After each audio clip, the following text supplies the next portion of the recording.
മലയാളികളാണ് യഥാർത്ഥ ഇന്ത്യക്കാരെന്നും എല്ലാവരും മലയാളികളെ കണ്ടുപിടിക്കണമെന്നും ജസ്റ്റിസ് മാർക്കണ്ഡേയ ഖഡ്ജു. ആരാണ് യഥാർത്ഥ ഇന്ത്യക്കാരെന്ന തലക്കെട്ടിലുള്ള ഫേസ്ബുക്ക് പോസ്റ്റിലാണ് ഖഡ്ജു മലയാളികളെ വാനോളം പുകഴ്ത്തിയിരിക്കുന്നത്. ലോകത്തിനു മുന്നിൽ ഇന്ത്യയെ പ്രതിനിധീകരിക്കുന്ന യഥാർത്ഥ ഇന്ത്യക്കാർ മലയാളികളാണെന്നാണ് മുൻ ചീഫ് ജസ്റ്റിസ് മാർക്കണ്ഡേയ ഖഡ്ജു തന്റെ ഫേസ്ബുക്ക് പോസ്റ്റിൽ കുറിച്ചിരിക്കുന്നത്. ആരാണ് യഥാർത്ഥ ഇന്ത്യക്കാർ എന്ന തലക്കെട്ടിൽ പോസ്റ്റ് ചെയ്ത കുറിപ്പിലാണ് ഖഡ്ജു മലയാളികളെ വാനോളം പുകഴ്ത്തിയിരിക്കുന്നത്. എന്തിനേയും സ്വീകരിക്കാനുള്ള മനസ്സാണ് മലയാളികളുടെ ഏറ്റവും വലിയ സവിശേഷത. കേരളത്തിൽ നിരക്ഷരരില്ല. മലയാളികൾ കഠിനാധ്വാനികളും സത്യസന്ധരും വിശാല ഹൃദയമുള്ളവരുമാണ്.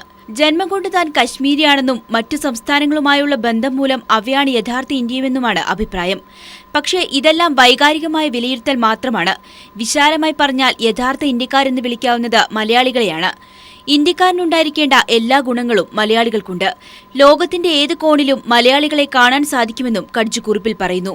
1969 നീൽ ആംസ്ട്രോങ് ചന്ദ്രനിൽ കാലുകുത്തിയപ്പോൾ അവിടെയൊരു മലയാളിയുടെ ചായക്കടയുണ്ടായിരുന്നുവെന്ന തമാശയും ഖഡ്ജു പങ്കുവയ്ക്കുന്നു. മലയാളികൾ നീണാൾ വാഴട്ടെ എന്ന് ആശംസിച്ചുകൊണ്ടാണ് അദ്ദേഹം തന്റെ ഫേസ്ബുക്ക് പോസ്റ്റ് അവസാനിപ്പിക്കുന്നത്. News desk.